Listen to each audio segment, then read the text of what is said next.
नमस्कार, स्वागत है आप सभी का किसान तक चैनल पर। मैं हूं देवेंद्र त्रिपाठी। दोस्तों, इस वीडियो में जानेंगे अगले 15 दिनों के दौरान यानी 2026 के पहले पखवाड़े में और 2025 के आखिरी 2 दिनों के दौरान किस तरह के मौसम की संभावनाएं हैं। और इस वीडियो में समझने का प्रयास ये भी करेंगे कि तापमान, अभी तक हमने देखा तमाम वीडियोस में मिनिमम टेम्परेचर का ट्रेंड क्या रह रहा है देश भर में, और इस वीडियो में समझने का प्रयास करेंगे लगभग 50 शहरों का कि अधिकतम तापमान में क्या बदलाव है। दरअसल अधिकतम तापमान जब बिलो नॉर्मल जाता है या 16 डिग्री के आसपास पहुंचता है तब कोल्ड डे कंडीशन होती है। और कोल्ड डे कंडीशन क्या होती है, क्यों होती है, और साथ में क्या कहां पर 16 डिग्री तापमान हो रहा है, आइए जानते हैं।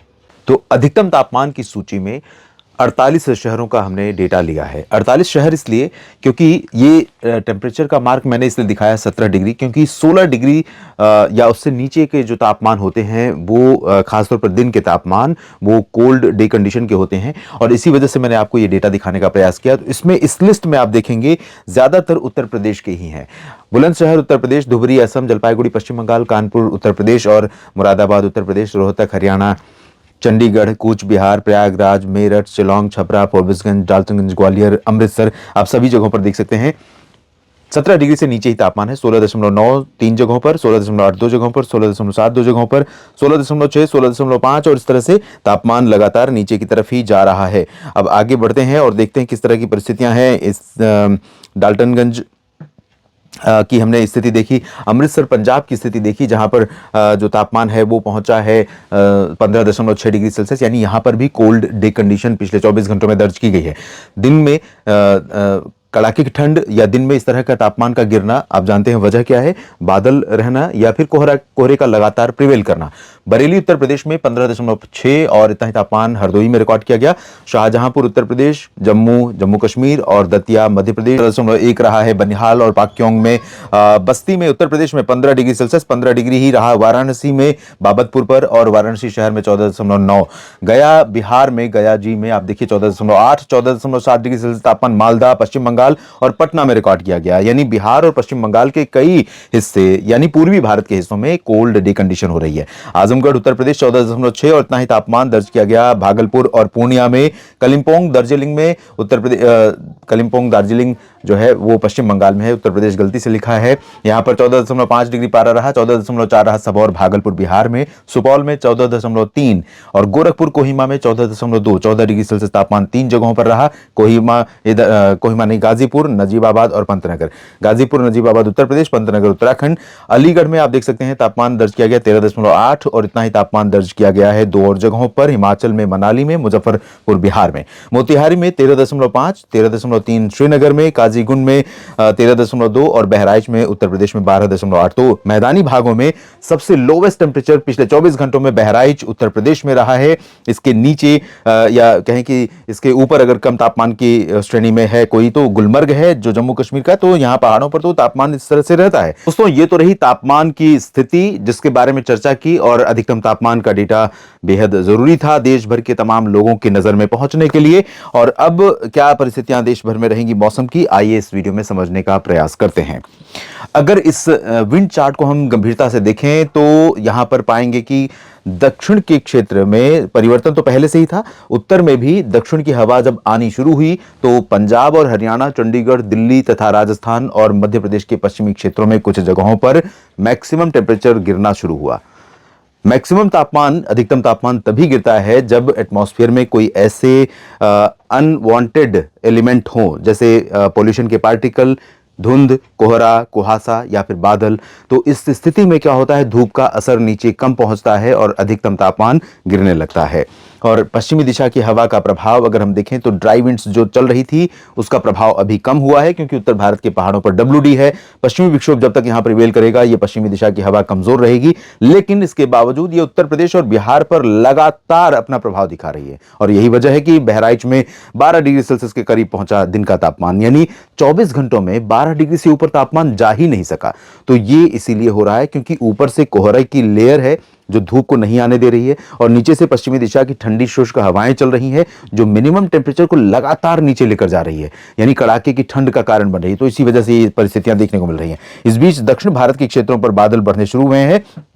ये बादल तेलंगाना और महाराष्ट्र में जालना, बीड़, हिंगोली तक पहुंचने वाले हैं और इन भागों में कुछ स्थानों पर बारिश देने वाले हैं। हालांकि बहुत ज्यादा बारिश की संभावना महाराष्ट्र या दक्षिण भारत में भी नहीं है, लेकिन कुछ जगहों पर परिवर्तन होने वाला है। अगले 2-3 दिन यानी 31 दिसंबर, 1 और 2 जनवरी तथा 3 जनवरी को भी दक्षिण भारत और उत्तर भारत के कुछ हिस्सों पर बरसात होने के आसार हैं। उत्तर के पहाड़ों पर बर्फ गिरेगी और उसके बाद थोड़ा सा गैप होगा। गैप के बाद उत्तर की ठंडी हवाएं चलनी शुरू होंगी और फिर से तापमान गिरना शुरू होगा। महाराष्ट्र, ओडिशा, छत्तीसगढ़ तक मिनिमम टेम्परेचर और कोल्ड वेव कंडीशन, और दिन में जो कड़ाके की ठंड है उसमें राहत।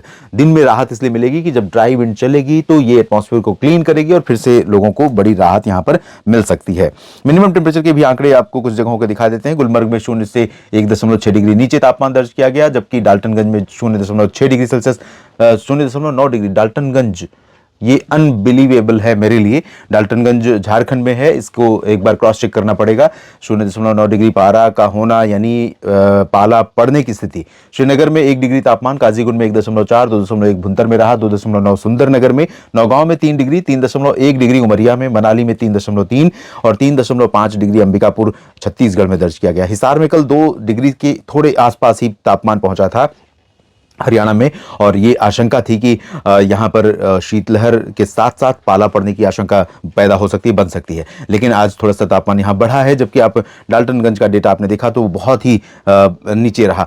मंडी में 4.3, 4.4 रहा। कानपुर और खजुराहो में, पंचमढ़ी में 4.8 और बनिहाल में 5 डिग्री तथा 5 डिग्री ही तापमान मांडला और रीवा में दर्ज किया गया।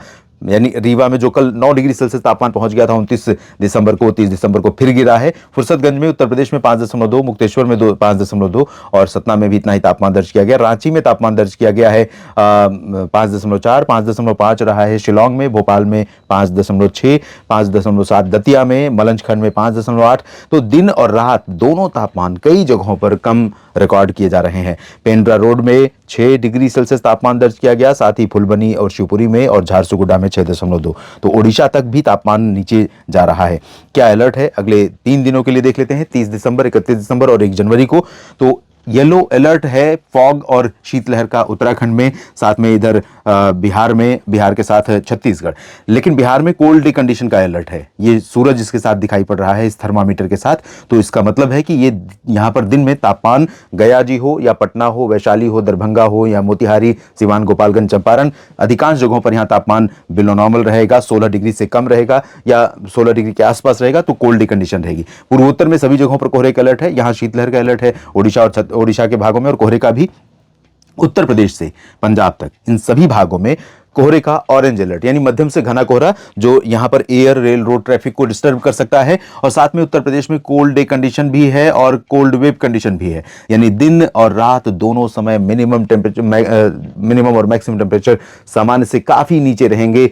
4 डिग्री के करीब रहेगा, 4, 5, 6 डिग्री सेल्सियस के करीब रहेगा न्यूनतम, और अधिकतम रहेगा कई जगहों पर 16 डिग्री के करीब। तो कोल्ड वेव कंडीशन यहां पर बनी रहेगी, आज की स्थिति है ये। और इसके अलावा उत्तरी राजस्थान, मध्य प्रदेश के उत्तरी क्षेत्रों, छत्तीसगढ़ के उत्तरी जिलों पर भी कई जगहों पर अलर्ट रहेगा आज के लिए। और कल यहां पर थोड़ी सी राहत होती हुई दिखाई दे रही है, लेकिन मुझे लगता नहीं है, क्योंकि जो उत्तर की हवाएं यहां पर चल रही हैं उनकी रफ्तार तो थोड़ी बढ़ेगी। इसके बावजूद यहां से जो हवा आ रही है बंगाल की खाड़ी से, वो गुजरात और राजस्थान के रास्ते यहां पर फीडिंग कर रही है। मॉइस्चर जितना ही फीड होगा पंजाब से बिहार तक, उतना ही घना कोहरा इन भागों में दिखाई पड़ेगा और उतना ही देर तक ये कोहरा प्रिवेल करेगा। देर तक कोहरा टिकने का एक और कारण है कि पश्चिमी हवा का कमजोर होना या कम समय के लिए चलना या कम क्षेत्रों पर चलना। तो कोहरे और शीतलहर का अलर्ट कई जगहों पर कल भी जारी रहे, और 1 जनवरी को भी आप देख सकते हैं, 1 जनवरी को कोहरे का अलर्ट राजस्थान में भी वापस लौट रहा है। हालांकि मुझे लगता नहीं कि ज्यादा घना होगा यहां पर, क्योंकि 1 जनवरी को यहां पर थोड़ी सी पश्चिमी और उत्तरी हवा आनी शुरू हो जाएगी। तो श्रीगंगानगर से लेकर जैसलमेर, बाड़मेर, जालौर, जोधपुर, पाली, नागौर, सिरोही, ये जो वेस्टर्न राजस्थान का हिस्सा है, यहां पर दिन और रात में जो मौसम में ठंडक कम हुई थी वो अब बढ़ेगी। रात में खासतौर पर बढ़ेगी, क्योंकि उत्तर की हवाएं जब चलेंगी तो आसमान साफ होगा, धूप तेज हो सकती है, तो दिन का तापमान नहीं गिरेगा, लेकिन रात का तापमान गिरेगा। रात और सुबह के समय कड़ाके की ठंड पश्चिमी राजस्थान के कई जिलों में महसूस की जाएगी। और साथ ही पंजाब से लेकर बिहार, झारखंड, पंजाब से लेकर हरियाणा, उत्तर प्रदेश और बिहार, झारखंड तक ये पश्चिमी दिशा की हवा का प्रभाव फिर से बढ़ना शुरू हो जाएगा और कोल्ड वेव कंडीशन यहां पर प्रिवेल होनी शुरू हो जाएगी। ये जो हवा अभी आप देख रहे हैं यहां पर बीच में दक्षिण की जा रही है, ये हवा 3, 1 और 2 तारीख को आप देखेंगे तो इसका डायरेक्शन थोड़ा बदलना शुरू हो जाएगा। दोपहर तक इसकी हवा जो है पश्चिमी दिशा की आने लगेगी और ये पश्चिमी दिशा की हवा जैसे ही आएगी दक्षिण की जानी कम हो जाएगी या जा रही है तो वो नीचे की तरफ विदर्भ के आसपास से होते हुए नीचे की तरफ शिफ्ट हो जाएगी। जहां तक ये हवा फीड करेगी और जहां तक ये हवा फीड करेगी ये तापमान को नीचे लाएगी, ये हवा कोहरे को और बढ़ाएगी। तो उत्तरी मध्य प्रदेश में रीवा और सागर सतना तथा आसपास के भागों पर कोहरा घना होने की संभावना बन सकती है 2 तारीख से। और कोहरे का अलर्ट आप देख सकते हैं, कोहरे की स्थिति आप देख सकते हैं कैसे कोहरा 24 घंटों में लगभग 8-10 घंटे उत्तर प्रदेश और गंगा के मैदानी बेल्ट में कई राज्यों के कई जिलों को प्रभावित कर रहा है। खासतौर पर प्रभाव उत्तर प्रदेश और बिहार पर नजर आ रहा है और यही जो टेम्परेचर हमने देखा वो रिफ्लेक्शन है इस घने कोहरे का, प्रिवेलेंस का, लगातार बने रहने का। तो इस वजह से ही घना कोहरा जो दिन का तापमान नीचे की तरफ शिफ्ट हो रहा है। अभी 2-3 दिन इस तरह की स्थितियां रहेंगी, उसके बाद जब उत्तर की ठंडी हवाएं चलेंगी तो परिस्थितियां थोड़ी सी बदलेंगी। लेकिन दोस्तों कुल मिलाकर यह कहना चाहूंगा कि कड़ाके की ठंड और घने कोहरे का प्रकोप, प्रभाव अभी कई राज्यों पर जारी रहने वाला है। वर्तमान समय में जो WD है उसके प्रभाव से उत्तर भारत के पहाड़ों पर कई हिस्से ऐसे होंगे जहां पर बर्फ गिरने वाली है। गिलगित बाल्टिस्तान, मुजफ्फराबाद और हिमाचल तथा उत्तराखंड के भागों पर अगले 3 दिनों के दौरान आज 30, कल 31 और परसों 1 जनवरी 2026 को और कल और परसों में यानी 31 दिसंबर और 1 जनवरी को पंजाब और हरियाणा तथा दिल्ली और राजस्थान के कुछ भागों पर, राजस्थान में भरतपुर और इधर बाड़मेर, इसके ऊपर का जो हिस्सा है यहां पर कुछ इलाकों पर बरसात हो सकती है। लाइट रेन की संभावना बहुत ज्यादा नहीं है लेकिन चांसेस हैं। और पंजाब में कई जगहों पर संभावनाएं हैं, बरनाला, मोगा, मनसा, संगरूर, लुधियाना, पटियाला। हरियाणा में भी कुछ संभावनाएं हैं और उत्तराखंड के देहरादून, मसूरी, नैनीताल से लेकर ऋषिकेश तथा आसपास के भागों पर भी चांसेस हैं। तो जैसे ही बारिश होगी और उसके बाद ये सिस्टम बारिश देकर जब आगे निकलेगा, इधर का प्रभाव भी खत्म होगा 1 जनवरी के बाद, तब 2 जनवरी से ठंडी हवाएं फिर से प्रिवेल होंगी। और ठंडी हवाओं के बढ़ने का कारण होगा कि मिनिमम टेम्परेचर नीचे बहुत तेजी से जाएगा और शीतलहर की परिस्थितियां, साथ में ग्राउंड फ्रोस्ट यानी पाला पड़ने की आशंका हरियाणा और राजस्थान में बन सकती है। और साथ में दिन में जो आप अगले 3 दिन आज से लेकर 30 दिसंबर, 31 दिसंबर और 1 जनवरी, इन 3 दिनों में आप देखेंगे यहाँ कई जगहों पर बादल काफी देर तक रहेंगे, दिन में बादल और कोहरा। तो इसके चलते दिन का तापमान कम रहेगा। लेकिन 2 जनवरी से जब उत्तर की हवाएं आनी शुरू होंगी तो ये बादल और कोहरा हटने शुरू होंगे, जल्दी ही हटेंगे और धूप का प्रभाव बढ़ेगा। लेकिन रात में पाला पड़ सकता है, तो रात की सर्दी बढ़ेगी, दिन में अपेक्षाकृत राहत रहेगी। अभी दिन में भी सर्दी रहने वाली है 3 दिन। पूर्वोत्तर में अरुणाचल में थोड़ी बहुत बरसात होने की संभावना, ऊंचे इलाकों में हिमपात के भी आसार हैं। और इधर दक्षिण भारत से जो बादल बढ़ रहे हैं ये बादल हैदराबाद तक और बेलगावी तथा कर्नाटक, हसन, मैसूरू, अनंतपुर तक बारिश दे सकते हैं। कहीं कहीं पर चेन्नई, पंबन, तंजावुर, कडलूर और कवरत्ती समेत ये लक्षद्वीप का रीजन, केरल और तमिलनाडु के रीजन में कुछ जगहों पर बरसात होने की संभावना है। मध्य भारत के भागों में या उत्तर प्रदेश, बिहार, झारखंड, पश्चिम बंगाल या ओडिशा, छत्तीसगढ़ से लेकर गुजरात, यहां पर भी लोगों के मन में ये सवाल है कि क्या बरसात होने वाली है। तो महाराष्ट्र में तो नहीं हुए संभावित, मध्य प्रदेश में भी संभावनाएं बहुत रेयर हैं। उत्तर प्रदेश में कुछ जगहों पर संभावना है सिर्फ बुलंदशहर, गौतम बुद्ध नगर, बागपत और शामली से लेकर मेरठ, मुरादाबाद, सहारनपुर, नजीबाबाद आसपास के भागों पर, और यहाँ कच्छ और द्वारका तथा आसपास के कुछ हिस्सों में और मेहसाना, पाटन में कहीं कहीं पर कुछ बूंदे पड़ने की संभावना है। और ये 2-3 दिनों का जो स्पेल है उसके बाद 5-6 को भी एक WD आएगा, उसके बाद फिर 10-11 को भी एक सिस्टम आएगा। थोड़ा थोड़ा सिलसिला चलता रहेगा लेकिन बहुत अच्छी संभावना अभी भी बारिश की देश में ज्यादातर जगहों पर ना के बराबर है। इस वीडियो में किसान साथियों अभी के लिए इतना ही। बने लगातार हमारे साथ, मुझे फॉलो करते रहिए। जानकारियां ठीक लगे तो वीडियो को लाइक और शेयर करिएगा और लगातार आपसे अपील करते हैं कि कमेंट सेक्शन में आप जरूर बताइए। आप ग्राउंड रिपोर्टर हैं, पिछले वीडियो में आपने बहुत बढ़ चढ़कर कमेंट्स किए हैं और आपने जानकारियां दी है। ये हमारे लिए बहुत ही अमूल्य है, बहुत ही महत्वपूर्ण है जो जानकारी आप ग्राउंड से देते हैं। तो लगातार हमारे साथ कनेक्टेड रहिए और इसी तरह से जानकारियां देते रहिए और वीडियो देखते रहिए और शेयर भी करते रहिए। नमस्कार। अगर ये वीडियो आपको पसंद आया है तो इसे लाइक जरूर करें। अगर चैनल अभी तक सब्सक्राइब नहीं किया है तो कर लें और नोटिफिकेशन पाने के लिए बेल आइकन भी दबा दें।